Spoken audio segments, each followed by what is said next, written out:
On a warm June morning in 2023, the quiet stillness of a Cleveland neighborhood was broken by a call no dispatcher ever wants to receive. A young woman's voice, strained and uneven, told the operator that her baby was not breathing. When first responders arrived at the modest apartment, they were met not with chaos, but with silence. Inside a small playpen, wrapped in soiled bedding, lay the body of a 16-month-old girl named Jailyn Candelario. She was lifeless, severely emaciated, her body showing unmistakable signs of prolonged neglect. The apartment itself was eerily calm, untouched by struggle, absent of any indication that another human had been present in days. What investigators would soon uncover would shock even the most seasoned professionals and force the nation to confront one of the most disturbing cases of child neglect in modern American history. Welcome to the True Crime Evidence Files. Tonight's case will shake you to your core. Take a moment to hit subscribe, drop a like, and please let us know where you're watching from.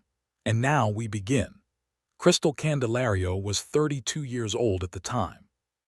To those who knew her casually, she appeared unremarkable, quiet, often withdrawn, a single mother trying to navigate life on her own. She lived in a second-floor apartment in Cleveland, Ohio, raising her daughter without a partner and with limited support. Jailyn was her only child. Friends and family later described Kristel as reserved, someone who kept her struggles private. She worked intermittently, relied on social assistance, and battled mental health challenges that she rarely discussed openly.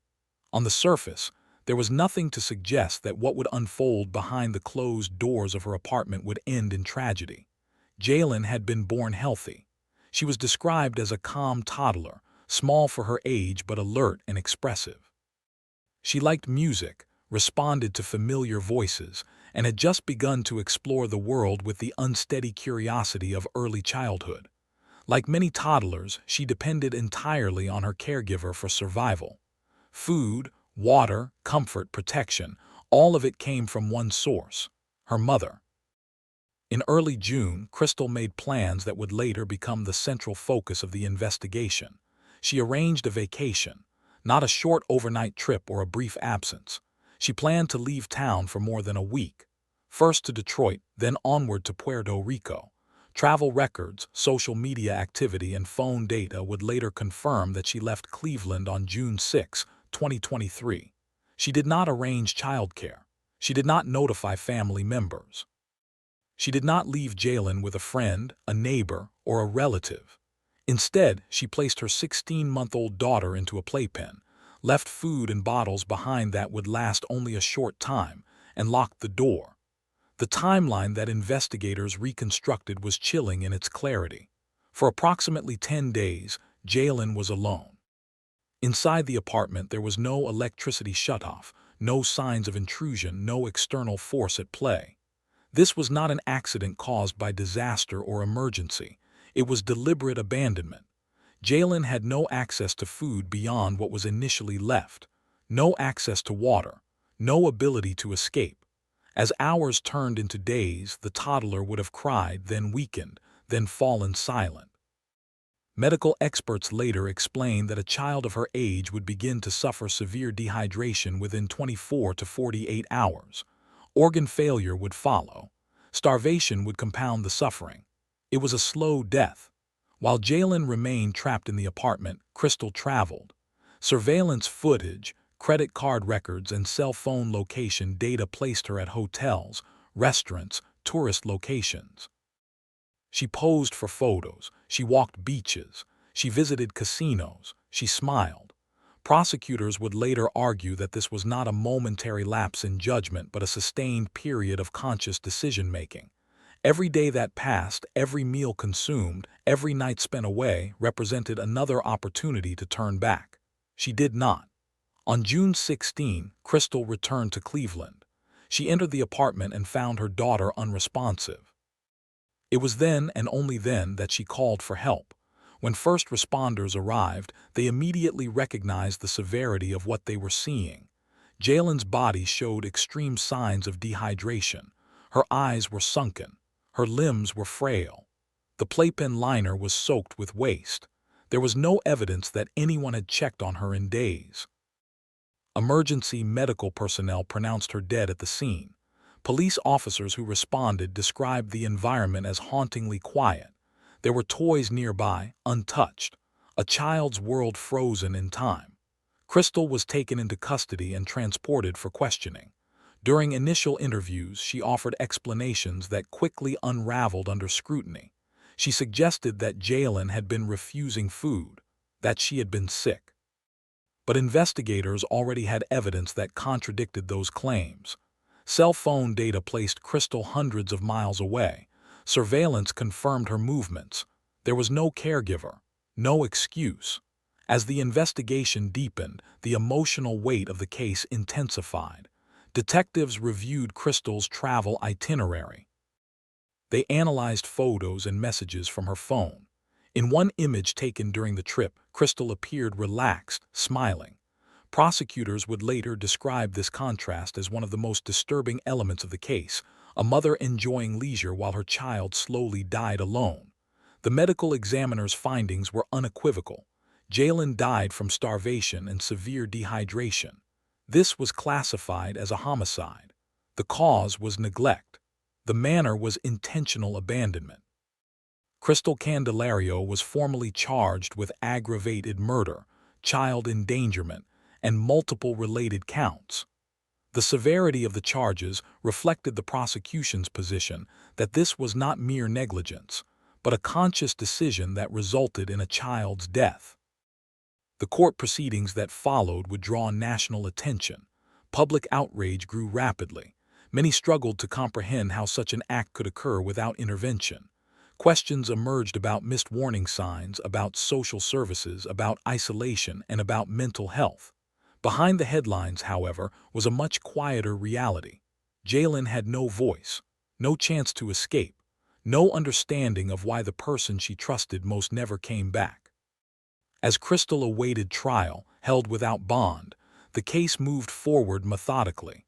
Prosecutors prepared evidence that would outline the full scope of the abandonment.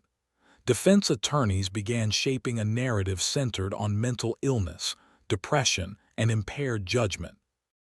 The stage was set for a courtroom battle that would force jurors and the public to confront uncomfortable questions about responsibility, accountability, and the limits of empathy. This was no longer just a story about a crime. It was a story about absence, about what happens when care is withdrawn completely, about a child who depended on one person and what it meant when that person chose herself instead.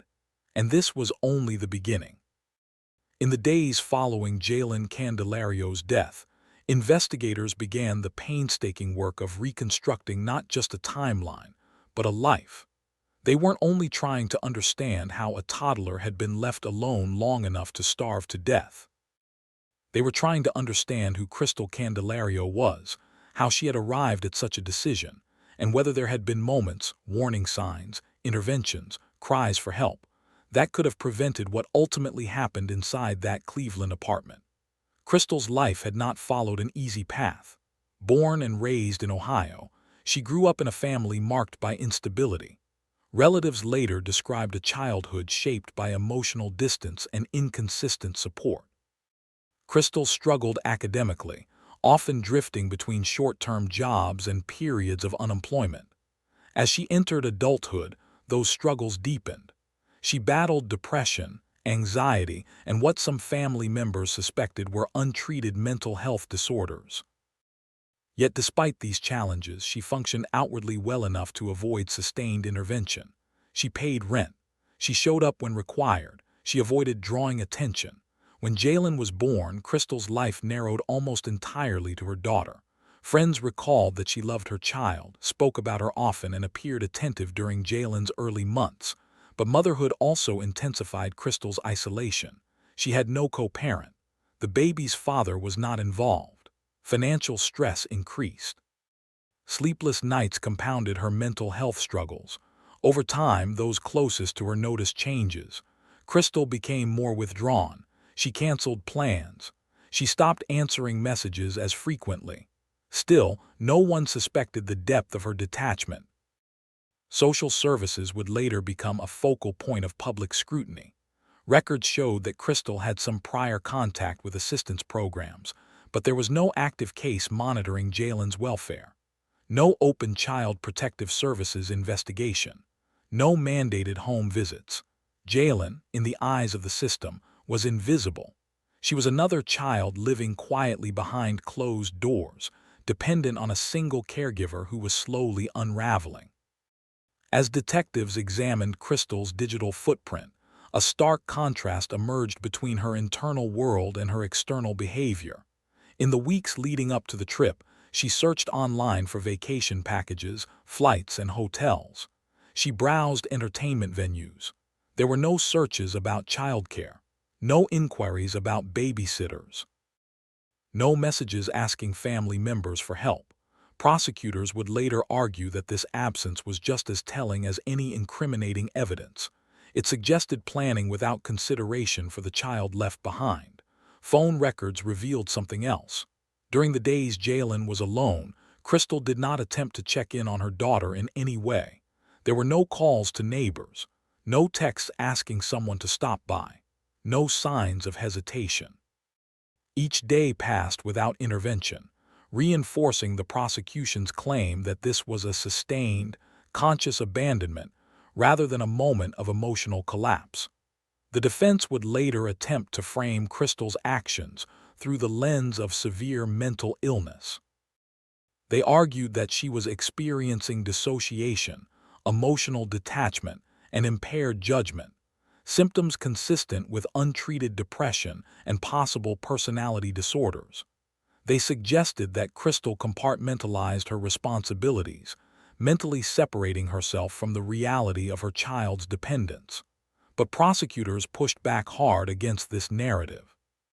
They emphasized that mental illness does not erase intent, especially when actions require planning, coordination, and repeated choices over an extended period. The apartment itself told a story that words could not. Crime scene photographs showed the playpen positioned near a wall, away from windows. Inside were empty bottles, dried food remnants, and bedding heavily soiled over time. There was no evidence of a sudden medical emergency, no indication that Jailyn had passed quickly or peacefully. Experts explained that the physical findings suggested prolonged suffering. The child had likely cried until she no longer had the strength to do so. When the autopsy report was released, it confirmed the worst fears. Jailyn weighed significantly less than expected for her age. Her organs showed signs of severe dehydration. There was no underlying illness that could explain her condition. The cause of death was starvation and dehydration due to neglect. The manner of death was ruled homicide. Public reaction was swift and intense. News outlets across the country covered the case. Headlines focused on the brutality of neglect rather than violence, a reminder that harm does not always come from a weapon. Vigils were held.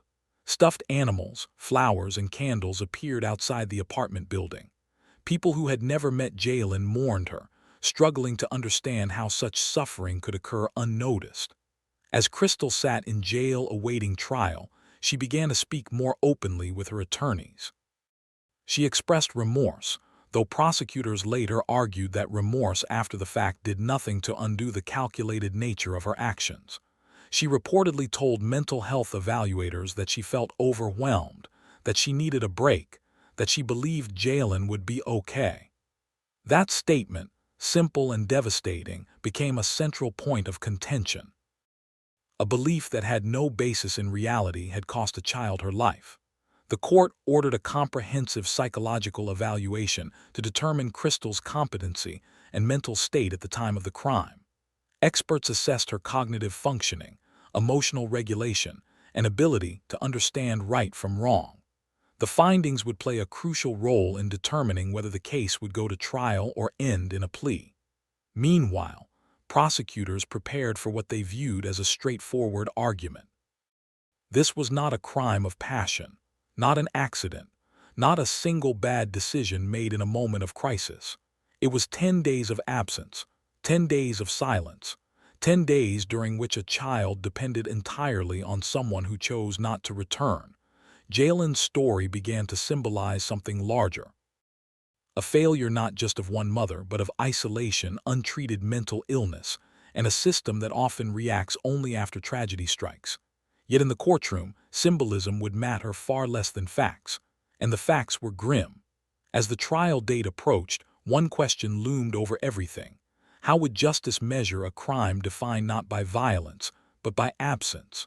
By the time Kristel Candelario was brought into the courtroom, the case against her was already overwhelming. There were no mysteries left about what had happened inside the Cleveland apartment. The unanswered questions were no longer about how Jailyn died, but about how the justice system would respond to a crime defined by prolonged neglect rather than sudden violence. Kristel appeared physically small as she entered court, her posture closed, her eyes often fixed on the floor. Observers noted that she rarely looked toward the gallery, where members of the public and media filled the benches. There were no family members advocating on her behalf, no visible support system standing behind her. That absence mirrored the isolation that had characterized her life long before Jailyn's death. The prosecution's case rested on a simple, devastating truth.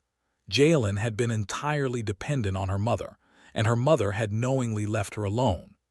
Assistant prosecutors walked the court through a detailed timeline, reconstructing Kristel's movements from the moment she locked the apartment door to the day she returned.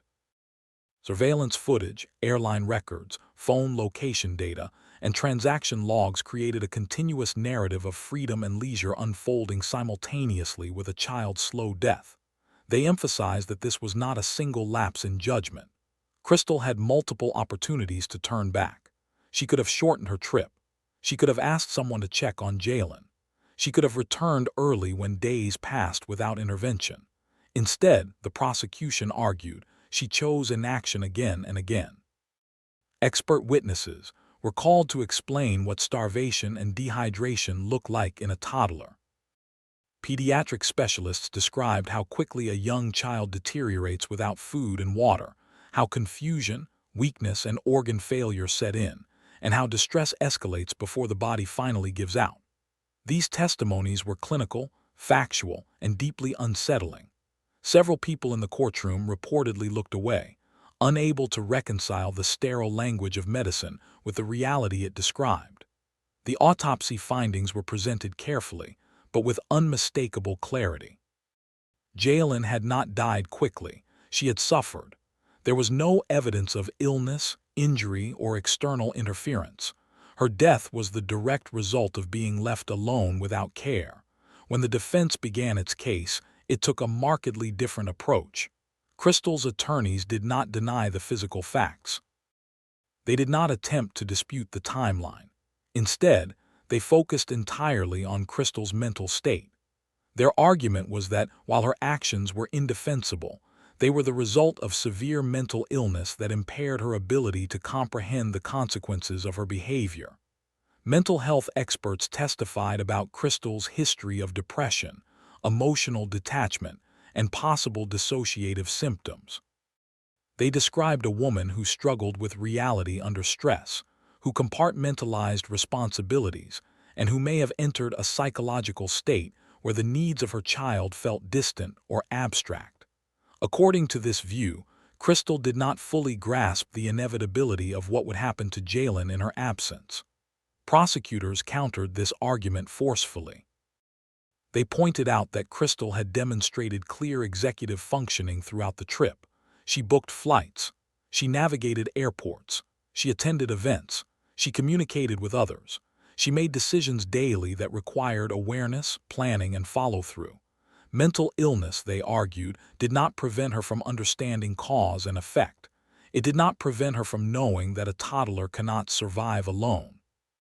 One of the most powerful moments of the trial came when the prosecution addressed the idea of intent.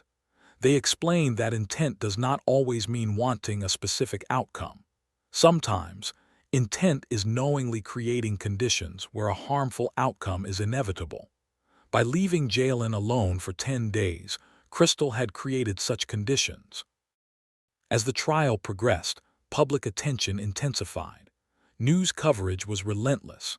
Commentators debated whether this case should be seen primarily as a criminal act or as a mental health tragedy. Online discussions grew heated, with some calling for the harshest possible punishment and others arguing that Kristel herself was a broken person who needed treatment rather than condemnation. Inside the courtroom, however, the law allowed little room for ambiguity.